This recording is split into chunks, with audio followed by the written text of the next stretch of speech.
Sejam todos bem-vindos a mais um programa EBD na web. Hoje estaremos estudando brevemente a lição 5, que trata do segundo sinal, a cura do filho do oficial. Já temos visto o primeiro sinal, estudamos já o conceito teológico de regeneração e a importância de vivermos uma vida não apegada à religiosidade. E agora o comentarista da lição nos presenteia com o esboço do segundo sinal messiânico do Senhor Jesus.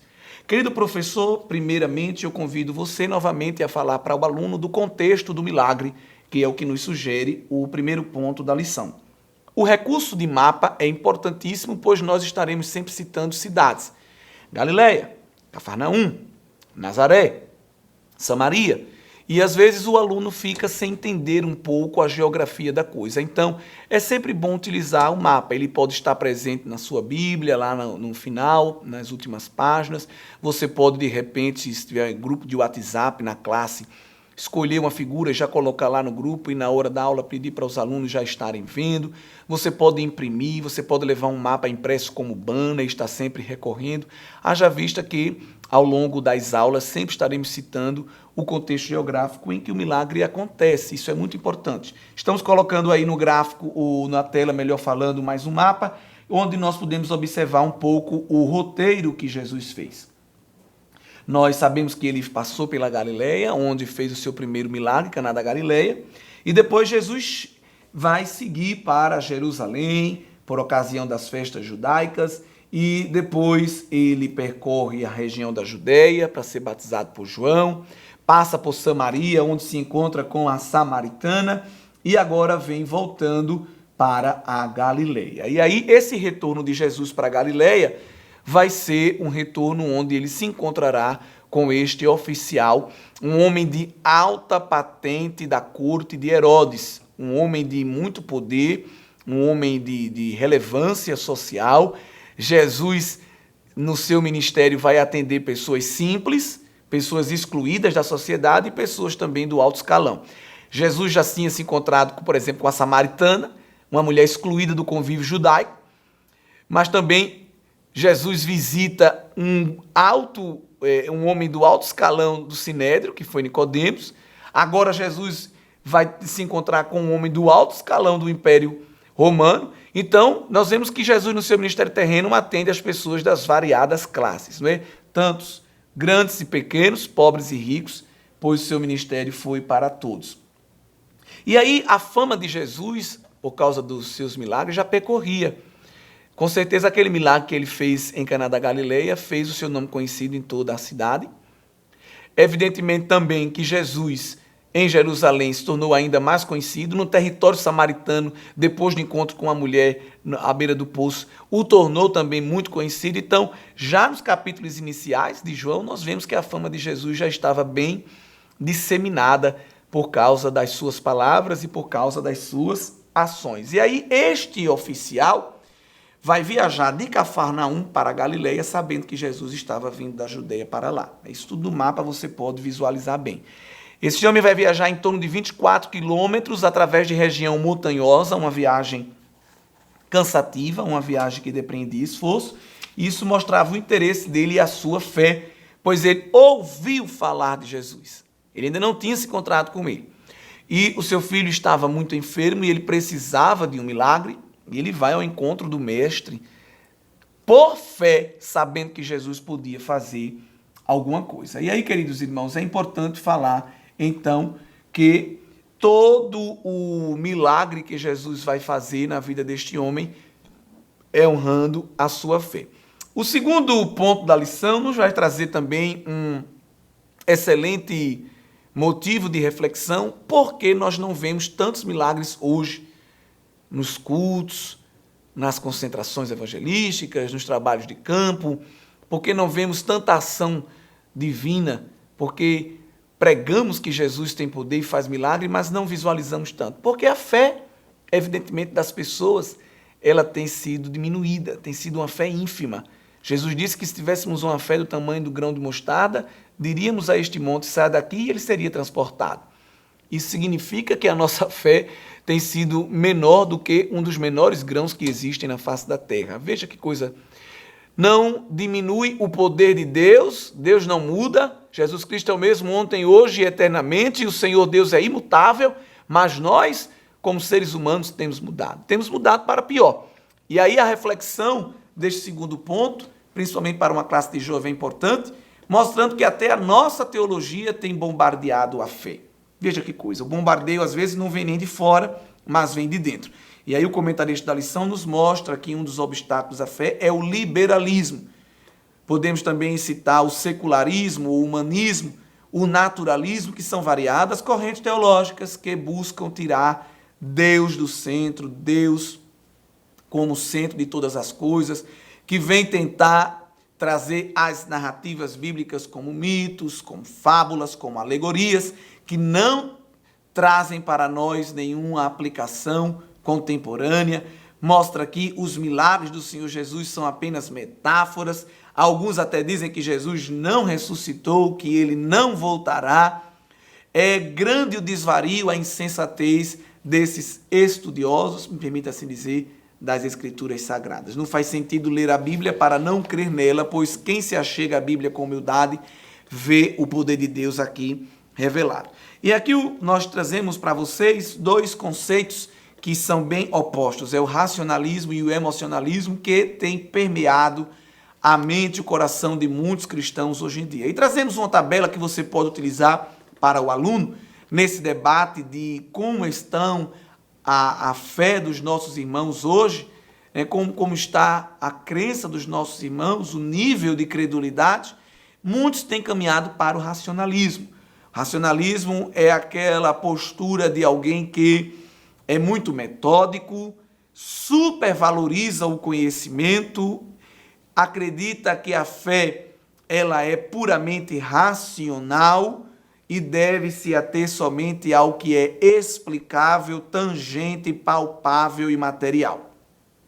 Do outro lado, nós temos o emocionalista, aquele que se apega tão somente à porção experiencial da fé, aos sentimentos, dá muito valor ao que sente, muito mais do que ao que conhece das Escrituras. Por sinal, consulta pouquíssimo as Escrituras, dá muito valor às visões, aos sonhos, aos arrepios. E aí, infelizmente, são duas posições opostas, antagônicas e que trazem um deficiente relacionamento com Deus. Quando, na verdade, nós devemos encontrar o ponto de equilíbrio entre esses dois eixos. Pois a fé pentecostal genuína é uma fé baseada nas Escrituras e que é aberta às experiências que Deus nos dá. No entanto, todas essas experiências devem passar pelo crivo, pela métrica, pelo esquadrinhar das Escrituras. Se essa experiência, se esse sentimento, se esse arrepio, se essa visão não se encaixa no padrão infalível, inerrante e eterno das Escrituras Sagradas, não deve encontrar guarida em nosso culto, em nossa fé, em nossa liturgia, em nossa prática cristã diária. Então, que como cristãos, você, professor, chame o aluno à responsabilidade de ter uma fé equilibrada, uma fé que, olha só, a fé do oficial, ouviu, creu, evidentemente, aceitou Cristo como Messias e colocou diante dele o seu problema e pôde voltar para casa, numa palavra aí bem pentecostal, em posse de vitória, não é? E ele vem ao encontro de Jesus munido desta fé racional e também espiritual, porque a nossa fé é racional e é espiritual. E aí nós entramos no terceiro ponto, que vai aprofundar também o conceito de fé e a sua aplicação. E aí trazemos mais uma figura para você que mostra quais são os três tipos de fé que as Escrituras nos ensinam. Nós temos a fé salvífica, que é aquela fé que vem pelo ouvir e ouvir a palavra de Deus. Esta fé, Deus opera em nós através da pregação das Escrituras e ela nos dá acesso à salvação. É impossível encontrar salvação em Cristo se não viermos até Ele com fé. Por isso que muitos não recebem a salvação que há em Cristo Jesus porque não conseguem crer. Então, o primeiro passo é crer e através da fé salvífica. Nós temos também a fé como dom.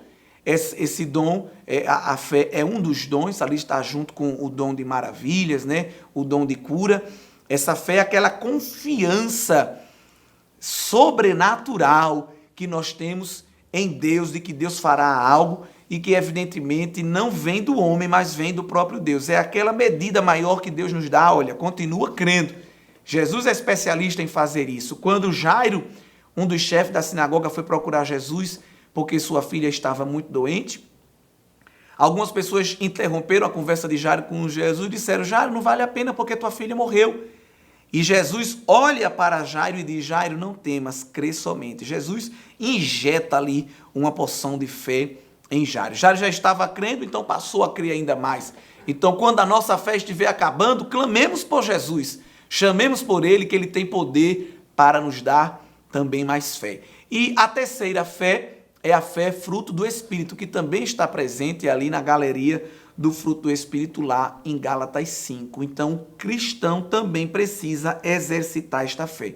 Temos a fé inicial, temos a fé produzida por Deus e temos a fé que nós também produzimos, essa fé como fidelidade, como alguém que continua crendo, continua diante de Deus, né? Esta fé que nos permite continuar na caminhada, né? Essa fé que anda junto com fidelidade, constância, firmeza, aquela fé que uma vez foi dada aos santos, como diz o apóstolo Judas em sua carta. Tá bem, queridos irmãos? Então, você como professor também deve trazer esta aplicação e explicação na aula, que é esse terceiro ponto da lição, que também falará um pouco dos heróis da fé e mostrará que a fé de todos esses homens é marcada pela atitude que eles tomaram.